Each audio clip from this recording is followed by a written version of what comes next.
Problem number 4. In a basketball game, the Panthers have 4 times as many points as the Bulldogs. And then a player for the Bulldogs makes a basket for 3 points. And then the Panthers only have 3 times as many points as the Bulldogs. How many points did the Panthers have? Alright, well, I would recommend, first of all, defining a couple variables, alright? Let's call P the Panthers score. Panthers score. Alright? And it doesn't change, really, right? Because it's only the Bulldogs that makes, in this scenario, only the Bulldogs have a certain score. It's 4 times as many points as the Bulldogs. And then the Bulldogs score 3 points. The Panthers have the same score, but now their score is only 3 times as much, okay? Or 3 times the Bulldogs score, okay? So throughout this whole problem, the Panthers score doesn't change. And let's call B the Bulldogs score.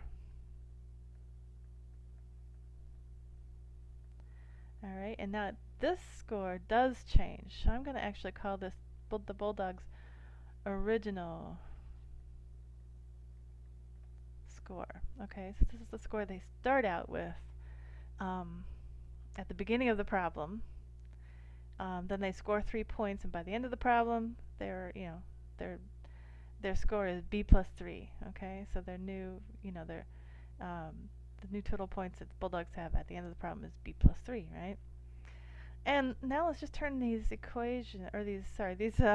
statements into equations. Okay, the Panthers have 4 times as many points as the Bulldogs. Well, that just says that the Panthers score is equal to 4 times the Bulldogs score, right?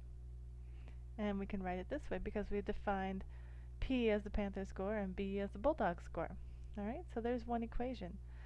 And the second statement says after a player from the Bulldogs makes a 3-point basket, then the Panthers have 3 times as many points as the Bulldogs, okay? So let's show what that looks like. The Panthers have 3 times as many points as the Bulldogs have after they score 3 points. Okay, so that'll be B plus 3.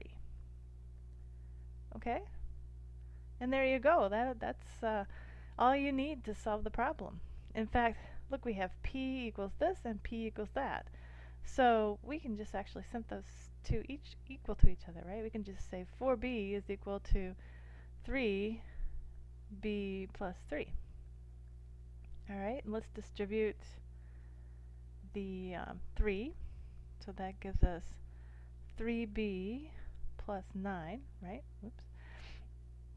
And this side is still just 4B. Now, if I just subtract 3B from both sides, I can get all of the B's on one side, right? And I have to do the same thing on both sides because I want this equality to hold. So then 4B minus 3B is just 1B, and we'll write that as just B. 3B minus 3B is 0, and then we have 9. So the Bulldogs have 9 points at the beginning of the problem. That's their original score. But we're asked, how many points do the Panthers have? And we'll just take this equation right here, and let's plug in B equals 9.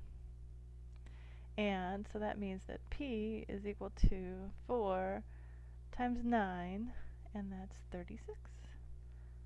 So the Panthers have 36 points throughout this problem. Alright, and that's the answer. And we can check it. Obviously, it works here. If B is 9 and 4 times 9 is 36, so this equation holds. If I add 3 points to the Bulldogs score, then we have 12. 3 times 12 is 36, and that's also equal to P. So it works. It checks out, and that's the answer.